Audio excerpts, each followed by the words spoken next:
Okay, hello po sa lahat.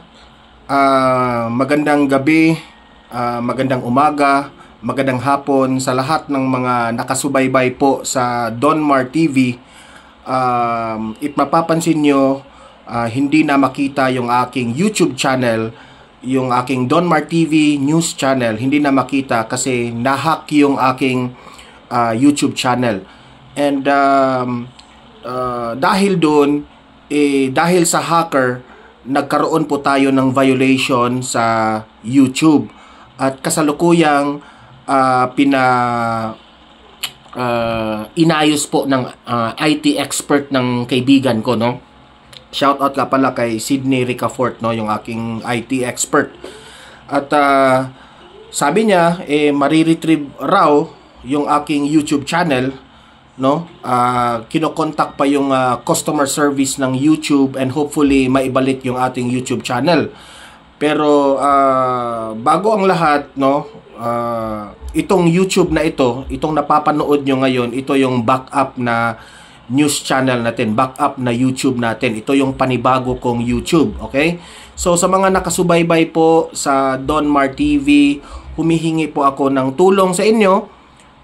Yung mga naghahanap sa aking news channel, yung nakaabang sa live natin, pagpasensyahan nyo na po, medyo yung YouTube natin inayos pa. So hihingi muna sana ako ng tulong sa inyo by subscribing this channel, Donmar TV. Okay? Donmar TV, balitang totoo. Ito yung panibago po nating YouTube channel, okay? I hope na maiayos na yung old YouTube channel natin. Pero hoping pa rin tayo, ha? Pero for the meantime, napag-isipan ko, nakaka-stress nga pagre-retrieve ng ating YouTube channel, nakaka-stress. I was very down kung paano ko iaayusin, no? Hanggang ngayon hindi pa, medyo meron ng response ang YouTube, pero nililinis pa raw nila yung ginawa ng hacker sa aking YouTube channel, kasi medyo may ginawa nga na labag sa guidelines, no? Yung mga Tesla na nag-live siya, mga cryptocurrency, I don't know about that kung anong nangyari. Pero naisipan ko muna na dito ko ipalabas ang aking mensahe sa inyo, sa aking mga viewers, sa taga-subaybay sa akin, na maraming salamat pa rin sa pagsuporta nyo sa akin, sa mga nagme-message sa akin na nasa na daw si Donmar TV. Nandito lang po ako, no, nakaabang, nagantay sa mga developments, update, no, yung nangyari nga kay VP Sara sa hearing, no. Ang galing-galing po ni VP Sara.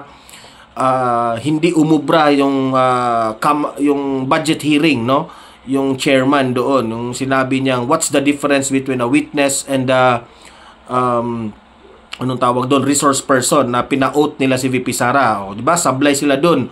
Unang-una pa lang, hindi nila matatalbog yung ating VP Sara. So, nakasubaybay pa rin ako, no? I am just thinking kung papaano natin malabanan itong ating ipinaglalaban, especially ang ating sinuportahan na si former President Duterte at si VP Sara, kung paano natin maiparating ang ating mga pagkokomentaryo, sa pag-share sa ating opinion, bawat balita araw-araw, okay? So napag-isipan ko na dito muna, hanggat hindi pa maibalik yung aking YouTube channel, dito lang muna sa Donmar TV, balitang totoo. Okay? So maraming salamat guys. I hope masubscribe ninyo itong channel na ito. Please subscribe and follow Donmar TV. Subscribe, follow Donmar TV, balitang totoo. Okay? I will just announce kung naibalik na yung ating channel. So siguro mamayang gabi magla-live ba tayo, depende lang, no? Kasalukuyan nag-a-update po ako sa aking Facebook page, okay? Sa Donmar TV na Facebook, okay? Doon tayo nag-a-update, nagsi-share ng mga balita doon, okay? So pwede nyo akong abangan doon, okay? At ito po ay mensahe lamang, update lang sa kalagayan ng aking YouTube channel, okay? So guys, paki-like at saka paki-share itong video na ito, and don't forget guys, malaking tulong po sa inyo ang subscribe at follow. Dito lang yan, ha? sa Donmar TV, Balitang Totoo. Okay? See you in my next video. See you in my next live. Have a great day. Have a great night. And God bless po sa ating lahat. Mabuhay ang Pilipinas. Bye-bye.